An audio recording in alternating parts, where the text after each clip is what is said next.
From coastal kingdoms to sprawling ranch empires, from skyscraper fortunes to the quiet power of century-old estates, California's richest old money families have shaped the Golden State in ways most people will never see.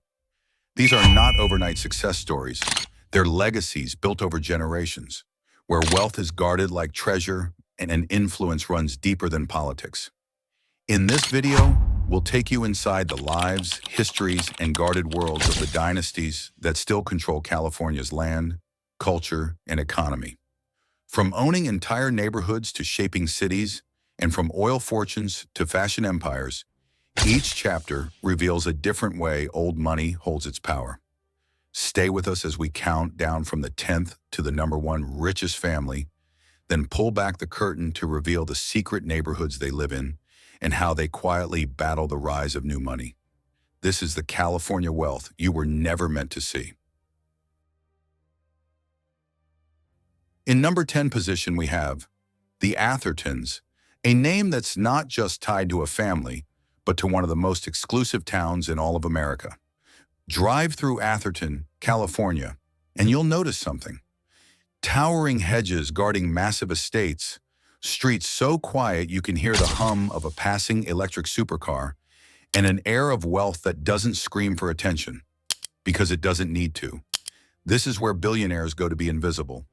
And it all began with one man's vision in the 1800s. Faxon Dean Atherton wasn't born into luxury. He was a trader and land speculator with an instinct for spotting value before anyone else saw it. While gold prospectors were scrambling in the California gold rush, Atherton made a move far smarter. He bought the land they were standing on, vast tracts of it, and not just any land, but the fertile, sun-soaked terrain that would later sit at the heart of Silicon Valley's boom. Over the years, Atherton's holdings became more than real estate. They became a legacy. His descendants didn't need to build skyscrapers or launch tech companies. Their wealth was rooted deep in the soil beneath their feet. As California grew, so did the value of their properties, quietly multiplying until Atherton became the wealthiest ZIP code in America. Today, the town bearing their name is a fortress of privacy and privilege. Behind those hedges are residents whose names you read in headlines. Tech moguls, sports legends, and global power players, all living on land once claimed by the Atherton family. And yet, unlike flashy new money, the Athertons never needed the spotlight. Their power came from patience, strategy, and an unshakable grasp on something more valuable than gold: location. And if this is the starting point on our journey, just imagine what happens as we climb higher. Because the next family didn't just own land, they owned a whole coastline. In number 9 position we have the Rindge family, the old money dynasty that once controlled an entire slice of California's coastline, a place the world now knows as Malibu. Today, Malibu is a playground for the ultra-rich, with cliffside mansions, private beaches, and celebrity residence. But over a century ago, it was the Rindge's private paradise, and they guarded it like a kingdom. The story begins with Frederick Hastings Rindge, a wealthy businessman from Massachusetts who came west looking for more than just a vacation home. In the late 1800s, he purchased 13,000 acres of pristine land, stretching from the mountains to the Pacific. It was a bold move. While others saw an isolated coastline, Frederick saw a fortress of beauty and opportunity. When Frederick passed away, his wife, May Knight Rindge, stepped into power. And make no mistake, May wasn't just a figurehead. She was a warrior. Determined to keep Malibu private, she fought railroads, developers, and even the government.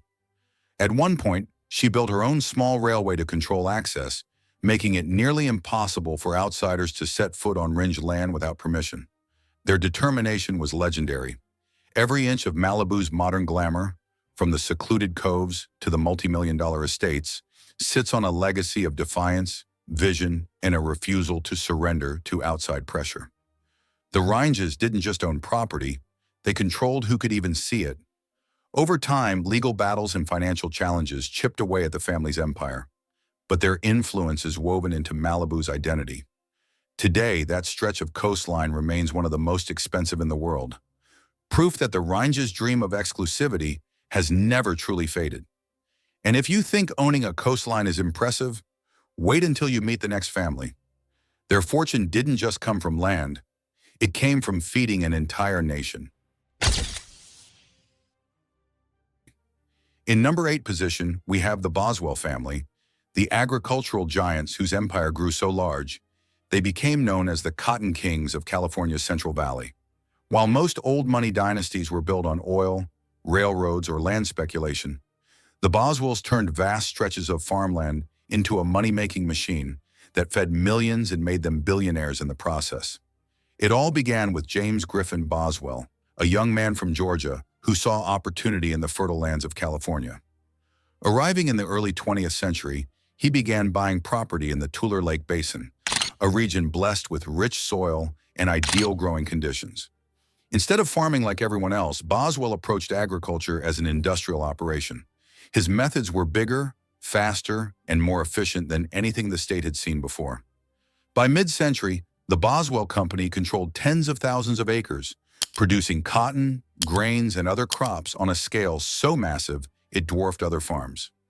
The family's influence was so great they effectively shaped local politics, water rights, and even environmental policy in the Central Valley. Generational wealth came not just from selling crops, but from controlling the resources that made farming possible: land, water, and infrastructure. And while the Boswells kept a low public profile, their fortune grew quietly, passed down, and carefully managed like a precious heirloom. Today, the Boswell legacy still looms over California agriculture, with their name tied to one of the largest privately held farming operations in the world. They proved that you don't need to own skyscrapers or tech companies to build an empire. Sometimes all it takes is land, vision, and the patience to turn soil into gold. But while the Boswells ruled the farmlands, our next family ruled something much harder to control: the hearts, minds, and social elite of California's high society. In number 7 position, we have the Stearns-Bandini family, a dynasty born not just from wealth, but from the union of two powerful worlds, the American land barons and the California elite.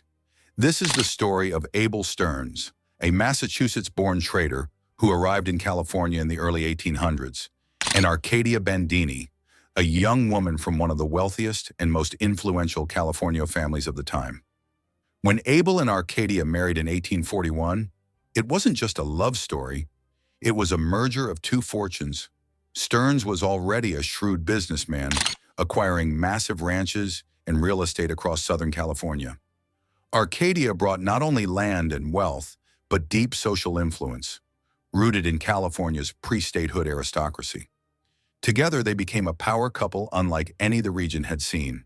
The Stearns-Bandini holdings stretched across prime real estate, ranch lands, and urban properties that would later become the heart of Los Angeles. They invested in cattle, trade, and infrastructure, helping shape the city's early economic foundation. Arcadia, in particular, became a legendary figure after Abel's death. She managed their holdings with sharp intelligence, expanded their influence, and became one of the most powerful women in California history. Known for her philanthropy and hospitality, she entertained politicians, businessmen, and dignitaries, all while safeguarding the family's fortune. Their legacy isn't just written in land deeds, it's embedded in Los Angeles's DNA. Streets, neighborhoods, and landmarks trace back to their empire. And while time has changed the city's skyline, the Stearns-Bandini name still echoes as a symbol of old money elegance and influence. But as we climb higher on this list, the next family took their wealth far beyond land, building an oil empire that turned into one of the most recognizable names in the world.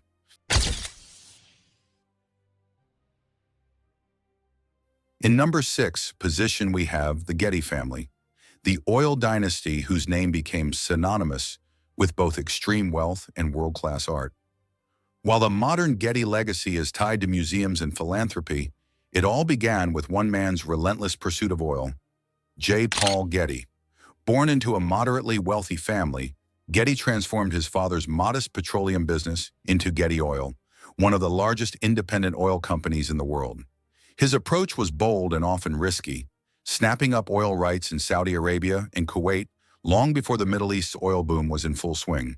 Those gambles paid off spectacularly, turning Getty into the richest man in America by the 1950s. But Getty wasn't your typical flashy billionaire. He was famously frugal, even installing a coin-operated phone in his mansion to avoid footing guest phone bills. Paintings, sculptures, and antiquities, laying the foundation for what would become the Getty Museum, now one of the most visited cultural institutions in the United States. The Getty fortune, managed through trusts and foundations, has weathered scandals, family feuds, and changing markets. While J. Paul's personal life was marked by eccentricity and controversy, his empire endures, blending old money prestige with global cultural influence.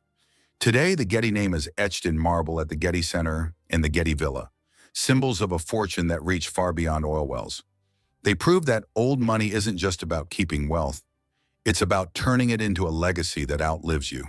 And yet, the next family on our list built their fortune on something equally powerful: steel rails and the expansion of a growing nation. In number 5 position, we have the Huntington family, a dynasty whose fortune was forged in steel rails, real estate, and vision. While many old money families built their wealth from land or oil, the Huntingtons rode the wave of America's railroad boom, shaping California's growth in the process. Their influence can still be felt today in business, culture, and even the very streets of Los Angeles. The story begins with Collis P. Huntington, one of the Big Four tycoons who built the Central Pacific Railroad, a key part of America's first transcontinental rail system. His business acumen and ruthless negotiating turned steel tracks into rivers of gold. But the family's California legacy truly took root with his nephew, Henry E. Huntington. Henry wasn't just a railroad magnate, he was a real estate visionary. Moving to Los Angeles in the early 1900s, he expanded streetcar lines across the city, making remote farmland accessible and instantly valuable. He didn't just build transportation, he created neighborhoods, boosted land prices, and positioned himself to profit from every mile of track laid. Yet Henry's legacy goes beyond business. A passionate art and book collector, he founded the Huntington Library, Art Museum, and Botanical Gardens in San Marino, a cultural treasure that draws scholars and tourists from around the globe. Even today, the Huntington estate remains a monument to the blend of wealth, intellect, and refinement that defined old money at its peak.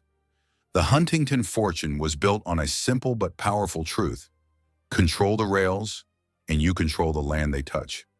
That vision transformed not only their bank accounts, but the entire landscape of Southern California. And while they reshaped the state with steel and strategy, the next family reshaped its coastlines and cities, all while holding on to one of the largest private land empires in America. In number 4 position, we have the Irvine family, the land barons whose empire stretches across Orange County, controlling some of the most valuable real estate in California. Their story begins in the mid-1800s with James Irvine, an Irish immigrant who saw opportunity in the state's rolling hills and fertile plains. By the 1870s, Irvine had amassed over 100,000 acres, an area so vast it could swallow entire cities. For decades, the Irvine Ranch was primarily agricultural, producing cattle, sheep, and crops. But the family's true genius came in the 20th century, when they transformed their holdings from farmland into meticulously planned communities. Instead of selling off land piece by piece, they developed it strategically, building entire neighborhoods, shopping centers, and business districts under their control. Today, the Irvine Company, still privately held, owns and manages a vast portfolio of office towers, luxury apartments, retail centers, and coastal resorts. At the helm is Donald Bren, the reclusive billionaire who has guided the company for decades. Known for his obsessive attention to detail, Bren has turned Irvine into a model of urban planning where nothing is left to chance, from the curve of a street to the placement of a single palm tree. The Irvine family's fortune isn't just about size, it's about control. They've held on to their land for over 150 years, letting it grow in value while shaping Orange County's identity. It's old money with a modern twist, patient, deliberate, and built to last. But while the Irvines quietly mastered the art of real estate, the next family sewed their legacy into the very fabric of American fashion and made their fortune iconic around the world. In number 3 position, we have the Haas family, the stewards of Levi Strauss & Co., the brand that turned blue jeans into a global icon. Their old money story is woven into both American history and the worldwide fashion industry, proving that sometimes the most ordinary product can create extraordinary wealth. It all began in the 1850s when Levi Strauss, a Bavarian immigrant, started selling durable denim pants to miners during the California Gold Rush. These weren't fashion statements. They were workwear built to survive the harshest conditions. But over time, Levi's jeans became a symbol of the American spirit, worn by everyone from ranch hands to rock stars. When Strauss died without direct heirs, the business passed to his nephews, the Haas family, who not only preserved the brand but expanded it into a global powerhouse. Under their leadership, Levi's became more than just clothing. It became a cultural icon, shaping trends and bridging generations. The Haas family's influence went far beyond denim. They invested in philanthropy, arts, and education, quietly cementing their status as one of California's most respected old money dynasties. Through boom times and market shifts, they maintained control, keeping Levi's a privately held company for over a century before taking it public again in 2019. The genius of the Haas fortune lies in its adaptability. They took a product born out of necessity and turned it into a timeless symbol of style, resilience, and authenticity. And while denim built their empire, the next family's fortune was rooted in something far more immovable: skyscrapers, prime properties, and the urban skyline itself. In number 2 position, we have the Shorenstein family, the quiet giants of California real estate who turned skyscrapers into generational wealth and influence. While tech moguls race to make headlines, the Shorensteins have built their fortune in a way old money prefers. Behind the scenes, brick by brick, deal by deal. The story begins with Walter Shorenstein, a World War II veteran who started working in real estate in San Francisco during the post-war boom. While others chased quick profits, Walter saw the value in holding on to prime properties, letting them grow in worth as the city expanded. His philosophy was simple: own the land beneath the city's future, and the wealth will follow. Over decades, the Shorenstein Company became one of the largest privately held real estate firms in the United States. They acquired and developed millions of square feet of commercial office space, often in landmark buildings that define city skylines. Their portfolio stretched far beyond California, but San Francisco remained the jewel, a city where their name became synonymous with prestige in real estate circles. What sets the Shorenstein fortune apart is its resilience. Through recessions, real estate crashes, and market shifts, they've maintained a steady hand, avoiding the risky plays that topple lesser empires. They've also used their influence for philanthropy, contributing to civic projects, education, and the arts, further cementing their legacy as a family with both wealth and responsibility. In the world of old money, the Shorensteins are the definition of staying power. They've built an empire not from chasing trends, but from owning the foundations of the cities themselves. And as we move to number 1 on our list, we leave the quiet boardrooms of real estate for a family whose wealth was made not in property, but in power, influence, and a media empire that shaped the very culture of America. In number 1 position, we have the Hearst family, the media dynasty whose name is etched into American history, wealth, and culture. Their empire began in the late 1800s with George Hearst, a self-made millionaire who struck it rich in mining. But it was his son, William Randolph Hearst, who transformed the family fortune into something far bigger, a media powerhouse that shaped public opinion and political landscapes for decades. William Randolph Hearst built his empire by acquiring newspapers across the country, creating the largest media network of its time. His bold, sensational style of journalism, later called yellow journalism, wasn't just about reporting the news, it was about influencing it. At the height of his power, Hearst controlled over 24 major newspapers, several magazines, and radio stations, giving him unmatched influence over what Americans read, saw, and believed. But Hearst's legacy wasn't only in ink and paper. He built Hearst Castle in San Simeon, a sprawling estate so opulent it seemed plucked from a European fairy tale. With 165 rooms, 123 acres of gardens, pools, and terraces, it became a playground for Hollywood's elite, political leaders, and international royalty. Even today, it remains one of California's most famous landmarks, a symbol of both ambition and extravagance. The Hearst fortune has survived through savvy diversification. Over the years, the family expanded into television, magazines, and real estate, creating a portfolio that spans everything from Cosmopolitan magazine to ESPN partnerships. Managed through the Hearst Corporation, their wealth has been preserved, and точки зрения их богатство было сохранено и выросло через поколения, делая их одной из богатейших и наиболее устойчивых старой money-династий Америки. What sets the Hearsts apart isn't just their staggering wealth, but their ability to adapt. From printing presses to streaming platforms, they've kept their influence alive for more than a century. And in the story of California's richest old money families, the Hearsts aren't just a chapter, they're the grand finale. When you think of California wealth, you might picture Beverly Hills mansions or Silicon Valley tech palaces. But for old money families, home isn't just about luxury, it's about legacy. These are not houses, they're fortresses of history passed down through generations like priceless heirlooms. And the neighborhoods where they stand? You can't just buy your way in unless your name carries weight. In San Francisco, old money settles in Pacific Heights, a neighborhood of century-old mansions with sweeping views of the bay. Here, Victorian and Beaux-Arts facades hide rooms lined with original chandeliers, private libraries, and art collections worth more than some startups. Down south, Los Angeles' Hancock Park and Pasadena's Millionaires Row remain strongholds of generational wealth. Unlike the flashy glass towers of modern LA, these estates are often shielded by century-old trees, their gardens manicured with the kind of patience only old money can afford. In the Central Coast, the Hearsts still preside over San Simeon, their vast castle overlooking rolling hills in the Pacific.